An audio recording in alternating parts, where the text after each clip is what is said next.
This is a Viva PR podcast. Through learning about different cultures and different people and different traditions, I think it's a really big benefit to working in PR and comms. Great impact is the answer to that. Your job is to communicate internally and externally. How can you communicate if you don't understand or have a knowledge of what is happening in the business? AI is going to be a game changer for this sector. The industry in the UK needs to grow by about 100,000 people by 2030, 2035. PR isn't just about grabbing headlines. It's about shaping narratives. It's about building trust or giving voice to communities that sometimes haven't got it. I'm Tony Garner and I'm the founder at Viva PR. We're the Chartered Institute of PR Small Consultancy of the Year. And in this episode of our podcast, PR in the Real World, I'm chatting with Rachel Westray. Rachel is the Site Communications Manager at Westinghouse Springfields, and she talks about her journey from PR agency land through to the heart of the nuclear sector. So we talk about how PR can open up careers like that and industries that you might never have considered. But we also talk about the power of comms to bring different stakeholder groups together. Well, one last thing, you really need to know this. Rachel's probably the most enthusiastic PR professional I've ever met. Shall we crack on? Rachel, thank you for joining us. It's really good to have you. Before we get into the kind of nitty gritty of what you do and your approach, just tell us how you got into the industry. Yeah, no worries. Thank you very much for having me. It's a pleasure to be here. How I got into the industry, it's many years ago, more than I'd probably like to admit.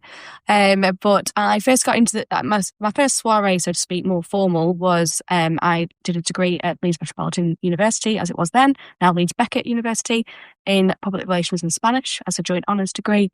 However, my rose into choosing that degree course is I was in a position where my dad actually worked in the PR industry.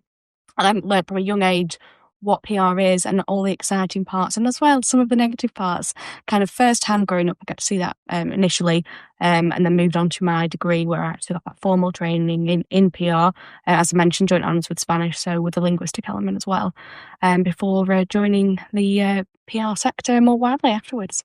So that's an interesting little part of your journey then. So did you spend some time in Spain and yeah, has that influenced you at all? Absolutely. I spent it was almost 12 months in Spain, so it was my third year of university of a 4-year course. A lot of people do placement years nowadays, a very similar concept. Yeah. Whenever you do any language at university level, you do need to spend a significant portion of time in that country. So I lived in northern Spain in a place called León. Hands down the best year of my life. It was fantastic. Being fully engrossed and immersed in that culture was fantastic. It's not, when you go on holiday, you get to experience it, but experience it for an extended period of time was fantastic. And also through learning about different cultures and different people and different traditions, I think it's a really big benefit to working in PR and comms, because you get to understand what makes people tick and how does that intercultural relationship and dynamic work, but also intercommunications, how different people communicate and why they communicate in that different way. A lot of it can be cultural, a lot of it can be due to linguistic format of the language itself. So it was a really interesting time. I mean, living in Spain was phenomenal. Great to have some tapas and some great wine. Where I lived was 40 minutes from the region of Rioja, so some nice wine there whilst I was there. But yeah, it was a fantastic opportunity and really did impact kind of my outlook on comms more generally. Excellent. I feel like a joint love of Spain. We could spend an entire podcast talking about Spain or Rioja, either one. But this is supposed to be a PR podcast, so we'll move swiftly on. So how did your career develop from there? Yeah, so after my degree, after unfortunately coming back from Spain and finishing my degree, I looked for a job locally. So I got a job at a local PR agency, and then I spent some time as an account executive and went through the kind of traditional route, I'd say, that most people enter the PR industry in agencies, worked for various agencies in that time period, and then ended up working for an agency in Manchester, where I had a bit of a specialism in financial services. And that led to me having my first in-house role in financial services. Spent about 7 or 8 years in financial services in-house. And then that led me, my job prior to this, my current role, I was in a financial services role in Preston, in-house as the comms lead, and then now it led me to my current role, which is the site communications manager for Westinghouse. Right. So Westinghouse, tell us about Westinghouse and what it is, and for the listeners and viewers who aren't familiar with its kind of legacy in the kind of northwest region. Yeah, no, absolutely. Westinghouse. So the Westinghouse Springfield site is where I'm specifically based. Springfield's nuclear fuels has been around and will be celebrating its 80th anniversary as a licensed nuclear site next year. Something I'm very excited about. But basically, what Westinghouse Springfields is, Westinghouse is a global nuclear engineering company. We work across 40 different countries and over 11,000 employees.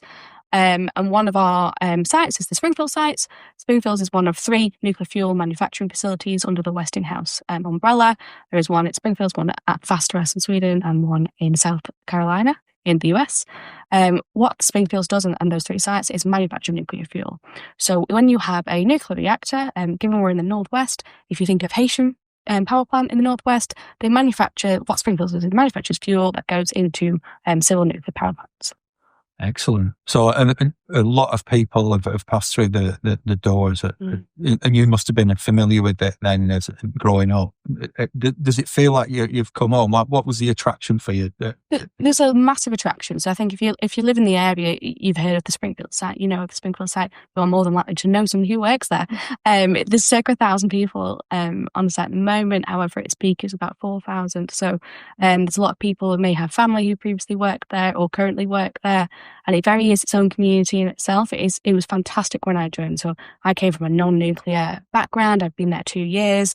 It was a whole new world to me.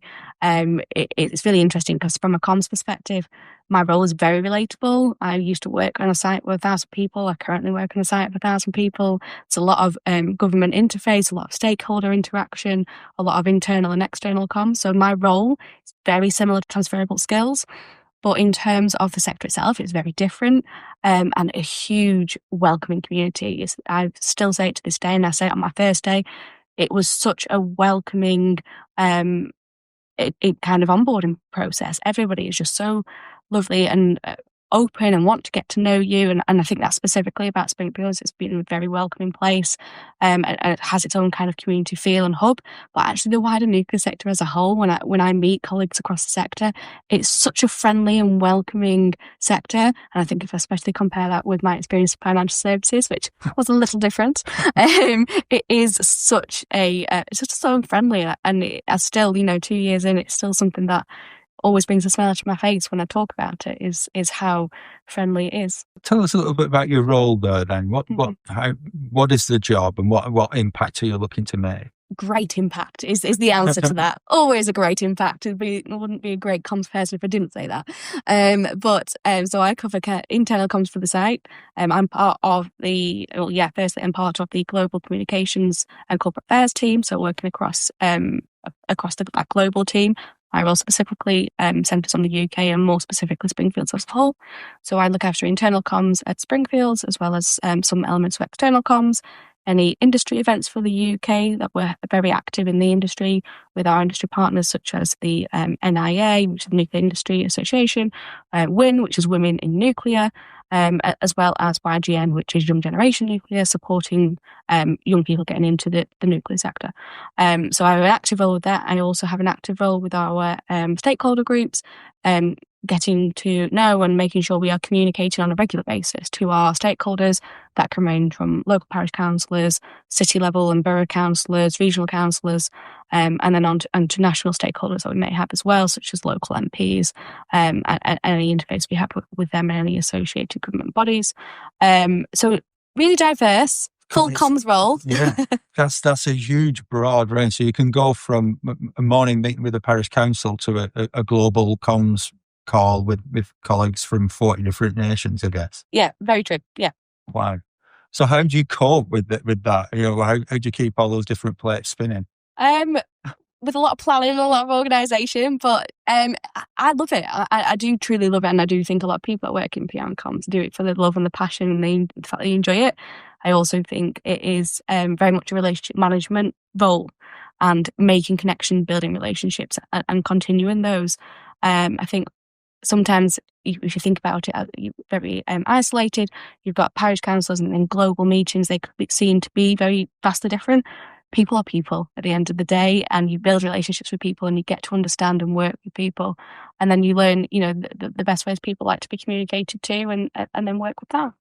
The word nuclear is an emotive one in itself. How aware are people generally that you come across the different stakeholder groups about the work that you actually do and the contribution it makes to the UK? I think it's that's a really interesting question. I think when it comes to we've got a really supportive local community.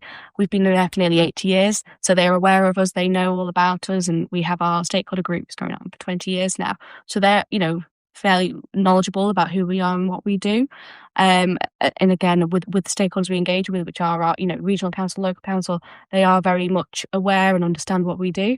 However, if you're looking at the general public as a whole, I don't think the nuclear sector has necessarily done a great job at talking about all the great stuff it does do, and how it supports the economy and how it supports national security and energy security in the UK. I think there's work to be done there, which is for the whole nuclear industry as a whole. But generally speaking, from my perspective, we have a really supportive local community and really supportive, engaged stakeholders who are knowledgeable about the industry.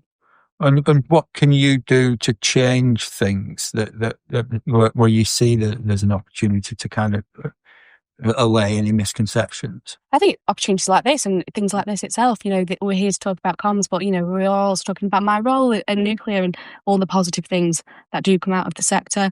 I also am a member of the Lancashire Business Board, which help and support, which has come out of the Lancashire Combined Authority as it moves on its devolution journey, helping to support and educate people there. And I think just through talking to people and communicating to people and discussing, the realities of what nuclear is, and if you do little mythbusters here and there is always a win. You're part of the site leadership team. How important from your perspective is it that comms is given a seat at the table? It is paramount for me. It has to be have a seat at this leadership table. If not, I don't fully understand how anyone in a comms role can do that role.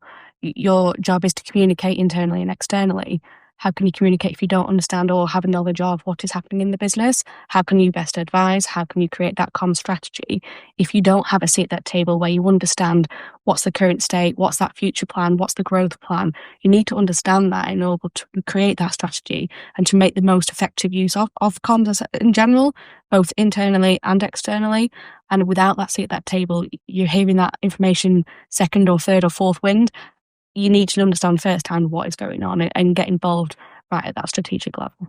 And I guess you have to be listened to as well. And from your whole demeanour, your eyes lit up when you I can picture the scene that you clearly are. You've got good dialogue going on across the. Yeah, absolutely. It's a great team to be a part of, and there's really good dialogue and really good discussion.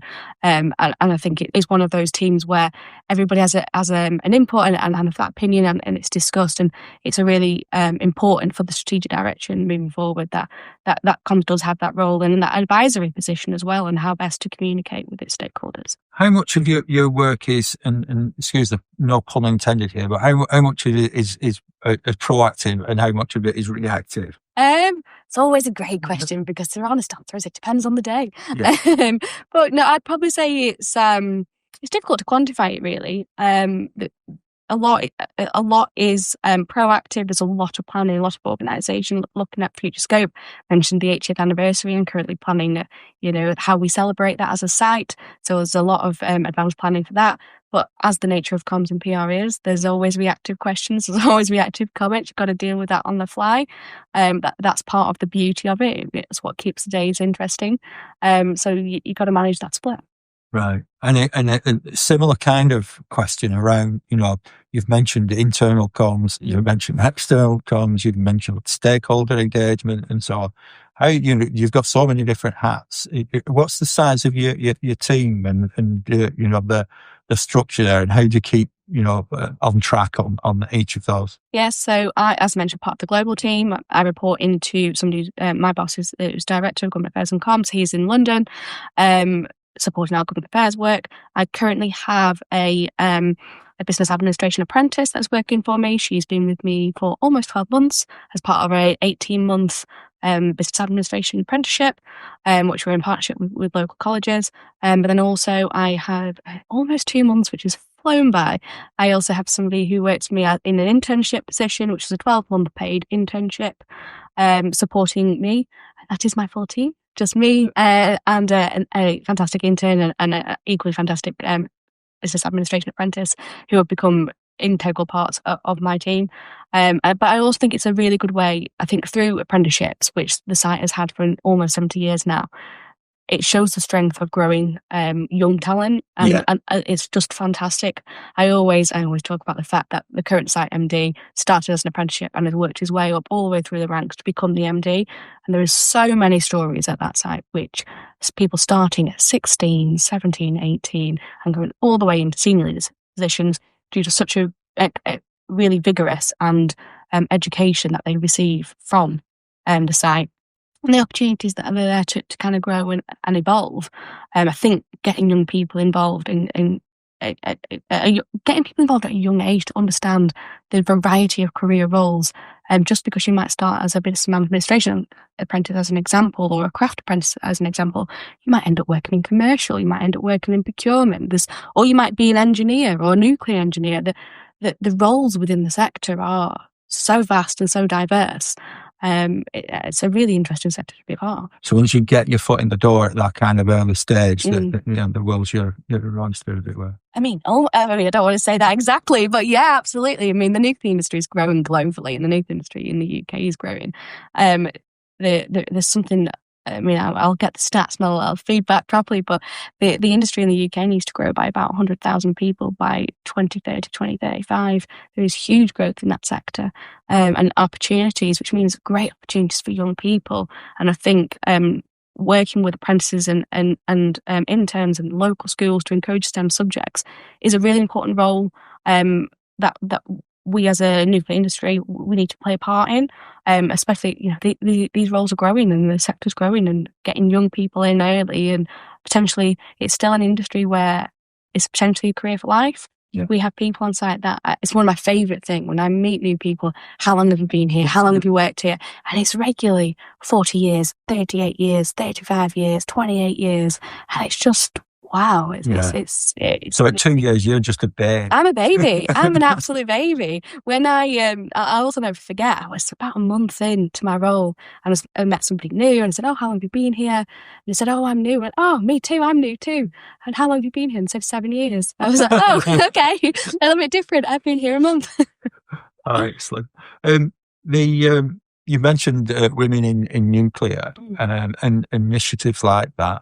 How important are they? What does women in nuclear do for the uninitiated, and what do you see as your role within that?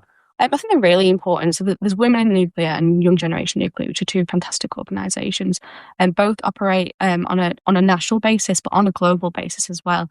And I mentioned earlier how friendly the nuclear sector is as a whole. And it still amazes me again to this day. Recently, I had the opportunity to participate in WIN Global, which is Women in Nuclear Global.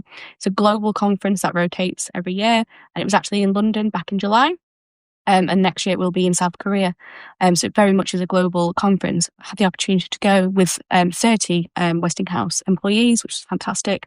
And it was such a great experience to hear from some international nuclear renowned physicists, engineers, and then also motivational speakers such as Dame Kelly Holmes was there. It was a fantastic event and really motivational and inspirational about career development and moving forward. So it was fantastic to be a part of it. It really was. And WIN as a whole, it's about enhancing the careers and the career development of women in the nuclear sector already, but also getting more women into the sector. It is a sector that stereotypically has been male dominated, and it looks to kind of address that balance, knowing the fact that and understanding the fact that you have to, it can't just be a sole women kind of push. Men have to be involved with that. It has to be a collaborative and combined effort, and it really looks at the development of careers of people as a whole. It's a really important group, not only nationally but also internationally, and it's very similar with Young Generation Nuclear. Again, the friendliness and the openness of the sector, it's kind of sub-communities are amazing. When Global, there was almost 1,000 people at that conference. It was fantastic. Right. And then the same with Young Generation Nuclear. It had a UK conference last year in Manchester. 800 people attended. Right. It is fantastic. And also Young Generation is classed under 38, by the way. So Right. I do a sneak in there just. But that's what's classed as young. And it's all, again, that's looking at nurturing young people, how people can enter the sector, looking at STEM ambassadors and encouraging people to get into those STEM subjects in the high school and primary school age. But then also the career development of young people and also opportunities. They do some really good competitions on a national level where you can kind of showcase your skills, and leadership development courses and training. They're really, and as well, sometimes in the nuclear sector, because you may work on a particular site, but sometimes maybe in fairly remote and isolated areas, it's a way of getting to know people in your sector and understanding and getting to know peers and colleagues outside of the company that you work for, and creating a whole network of friends and colleagues and peers. It sounds like the nuclear industry could teach us a few lessons in the PR world about making the industry more accessible for young people. Do you think we do enough as a PR community to do the same? Great question. My honest answer, no, probably not. I think there's more work to be done, let's say. There's more work to be done. I know there's been a lot of work recently that you can do PR apprenticeships and communications apprenticeships, which I think are great. I'm very pro apprenticeships. I think they're fantastic. But I still, whenever I speak to a young person and I say, what do you do? And I say, I work in PR and comms. What's that? It's always the question I get back. And I do think maybe as a PR and comms sector, we do need to be a bit more at educating people about our sector and what we do. And I think, especially since COVID, there's a lot of communications needed, during COVID, and B, I think there's a bit of a shake-up at how people saw how important comms actually is, and the need for communication is vital and important. So I think maybe we do need to, as a sector, do a little bit more and educating about people generally about comms, but also the fantastic careers you can have in the PR and comms world. I think some people might think, oh, you just write some emails and you just write some copy. There's amazing opportunities in the sector. I don't think we necessarily promote it as well as we could. That's interesting. And what advice do you give young people that come to you about, I want to break into comms, or I want to learn more about it? What would you say to them as a kind of jumping off point? My first question back is always why. Why do you want to get into comms? Because I would like to understand what's their perception of what comms is. Because I think some people might think, oh, it's just social media, and you can have a great career in social media, absolutely, and work on social media management. But taking social media as an example, there is the kind of PR and comms element of it, and there's also the paid advertising side, and which links into pay-per-clicks and the advertising world. So what do you define as comms, and what do you actually, and kind of break that down and what interests them? Because I think the comms and PR industry is vast. It is so vast, and it touches everything. So trying to understand what if a young person understands to be comms, and then I think going from there and what does that actually look like, and what are their interests going from there. Yeah, no, that's really good. And I think, just given you've got such a demanding role, how do you keep up with industry trends? How do you train yourself? That's a good point. I keep up with my CI, so I'm a CIPR member. Keep up with my CIPR membership. I have for many years wanted to become a chartered member for a while. I have committed this year within the next 12 months. I will become fingers crossed. I will become a chartered member of the CIPR, and I do think it is important to keep up to date with those industry trends and changes. Because it's a fast-changing industry. There's always something new coming out. There's new practices, new techniques, and I do think it's a duty to have to yourself to keep yourself up to date with those. So my main way at the moment is through CIPR and doing those training courses to keep up to date. Hopefully, I'll become chartered soon. That's music to my ears. There'd also been music to another guest. We had Advita Patel from the president of the CIPR this year. In that very seat, and she was banging the drum to get everyone in the office chartered. So we've had the conversation. We're not quite committed yet, so we'd tip your hat to you. What are the things that are happening within the industry, the changes and trends that you see that either pique your interest or excite you?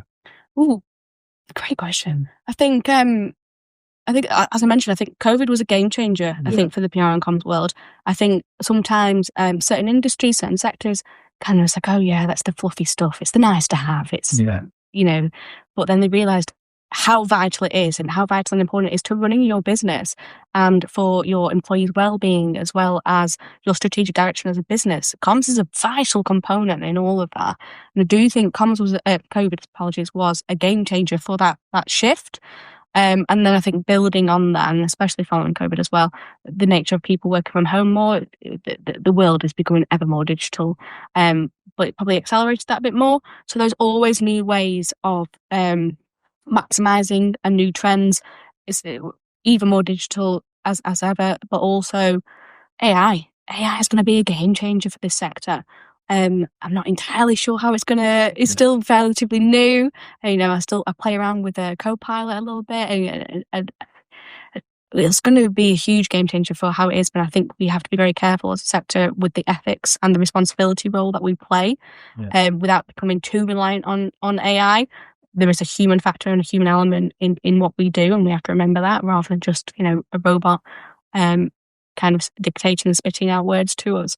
But I do think AI is going to be a big game changer, and I'm unsure its role yet, but we'll see. It's going to be a massive game changer for the industry that you work in, I guess, as well. So let's spin back to comms and Westinghouse and your role there. So it's a big regional player. Do you think regional voices can get overlooked in the PR industry? Do you think there's sometimes, but our whole essence of PR in the real world was kind of to try and shine a light on some of the work that's being done. And yours is a perfect example, but sometimes are we forgotten outside of the London bubble, do you think? Yeah, I think possibly so. Yeah, possibly so. I think the London bubble is it's big for business, but it's big for PR as well. So I think sometimes there is a tendency for regional voices to get kind of lost and forgotten in that. But then I think the onus then becomes on us to make sure our voices get heard and get those opportunities to speak out. Which is why this is a great podcast, because we've got that opportunity to do so. But yeah, I think that onus does sit on us. And to go out there and to get heard. Has your Lancashire identity and accent ever been a challenge or held you back at all, do you think? I don't think so, no. I don't think so. Maybe it's because I've spent the majority of my career working in financial and now nuclear sectors, which are predominantly male dominated. So my northernness isn't always the most defining characteristic for me in the room. Also being 5'2" and working around a lot of men who always seem to be over 6 foot tall. So I don't think so, no. But also I put a lot of time and effort into my work, and I love my work. I really, really do. I really enjoy my job. And if I put a lot of effort into planning and what I'm trying to achieve, so when I'm going into meetings or going into scenarios, I'm fairly confident in what I'm going to say and what I'm going to do, because I've thought about it, I'm passionate about it, and I want to achieve a goal or result from that. So therefore, because of that focus and maybe that drive that I have, my northernness isn't really a factor that I play on. Maybe others pick up on it, who knows, but it's not something I've necessarily felt. And when you reflect on the couple of years you've had now at Westinghouse, what are you kind of most proud of, either in your own kind of personal development or something you've achieved for the business? That's a great question. Oh, it's a great question, but a difficult question as well. One of the things I'm really proud of when I first joined is due to the nature of the kind of vision and mission, or the previous vision and mission. It was a 5-year mission and vision, and we're 6 years in, so it was time to do a refresh. And going into a new business and a new sector and doing the new vision and mission is, it's a big challenge. And I approached it in a different way. I really wanted to get the voices of the employees. I wanted to understand their thoughts, their feelings, their opinions on the vision and mission, as well as the business vision and mission, but the people who work there day in day out. What are your thoughts? So capturing those ideas and those thoughts and those emotions that go along with it. As I mentioned, we've got people that work there 30, 40 years. There's a lot of emotion tied in with it, and it's very important that they are understood and heard. So pulling all of that together and creating a new vision and mission, one in which was launched almost 12 months ago now, which is crazy to think so. And I'm happy and proud to say that it was received really, really well by the organisation, which was fantastic. And to achieve that as some new to the sector and new to the industry, and go through that full process, it was months of work, months of planning, not just by myself, but a whole team of people were involved, and getting that buy-in from people and people who want to go on that journey. We had almost a third of people participate in that. Wow.